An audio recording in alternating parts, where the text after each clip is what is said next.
And I usually rent out properties within 3 to 4 weeks after I buy them. What I try to do is when I look at the numbers of a deal, I'm looking at the lowest point of the rental market.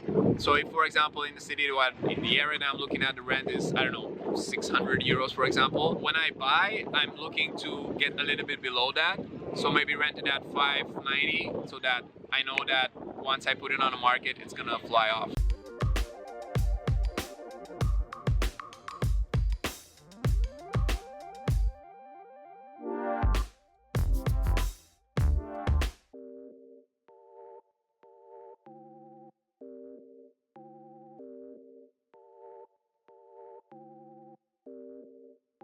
Hi guys, we're back with Dragos.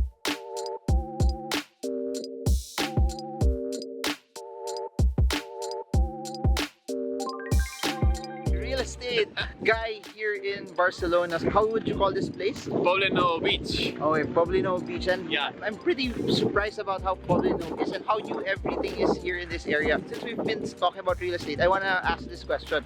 So what are your strategies as a real estate investor? Especially right now, we're entering into a new normal. Things are not the way it is also from a real estate perspective. How do you plan to approach your investing over the next few months as well? Right, just follow a fixed strategy, which would be investing in mid to low price housing. What I'm looking at now, since we're showing some signs of maybe a possible recession during the next months or half a year, something like that, then I'm gonna be looking at properties that have reduced price, because we're gonna see probably during the next couple of months a lot of properties that will be on the market but they won't be able to sell as quickly as they would think, and maybe get a better deal, because as you guys know, in real estate your advantage is when you buy, so you have to buy well, because that's where the money is, you know. Does it mean you're more aggressive now, or you're more conservative, or you're more wait and see until things get better, or you're gonna wait for the recession to tide up first, or in the midst of the recession when everyone's scared, Dragos is picking up properties one by one? I would say right now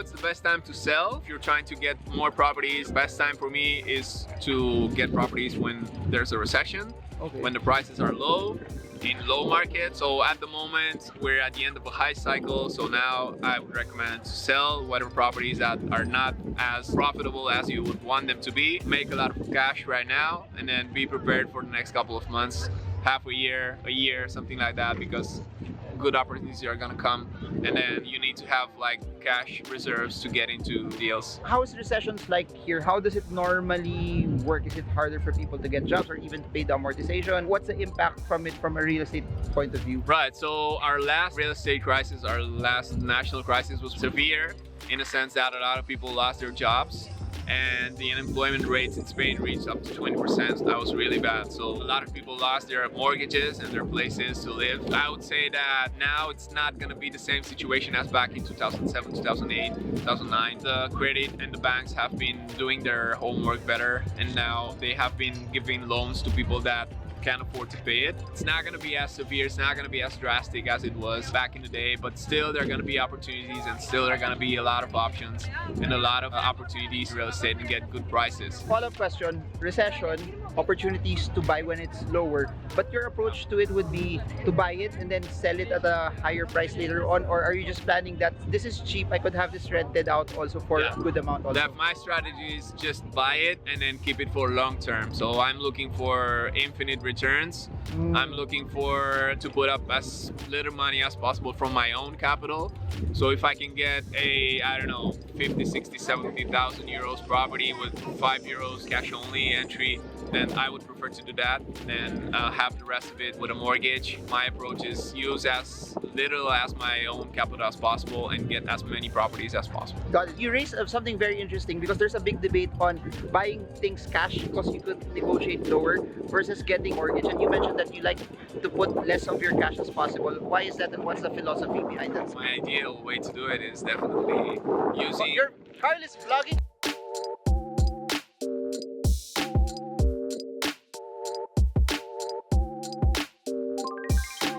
The vlog, stealing my vlog. Okay, go.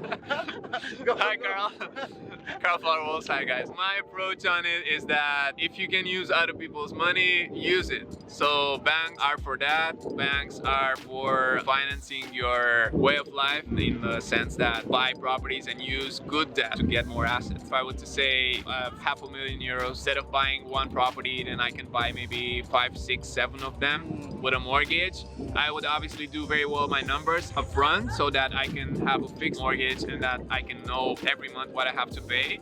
And then I would just cover the rest of it with the rents income. So the property pays itself and then I get a cash flow, positive cash flow. I have a follow-up question on that because the fear of a lot of people is I take a mortgage. What if it takes a long time before I get a renter? Or there will be some time that there might not be anyone renting also and it hits my cash flow and I might not be able to pay off the rent. What do you do to protect yourself against that? It hasn't been my case, to be honest. I mean, I usually rent out properties within 3 to 4 weeks after I buy them. What I try to do is when I look at the numbers of a deal, I'm looking at the lowest point of the rental market.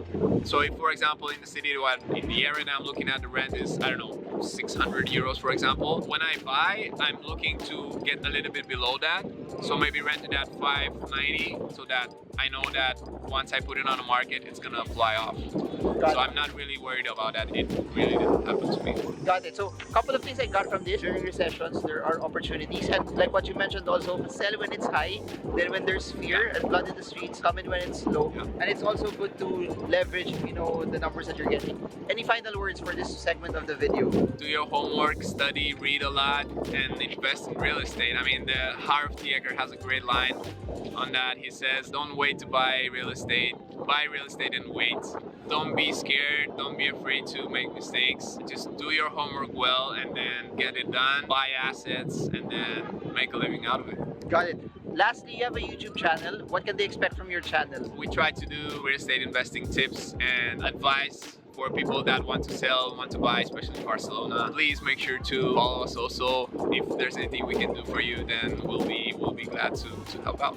Got it. I'll put the links in the description below, but if you want to meet the Carly counterpart in Barcelona, so Carly is there.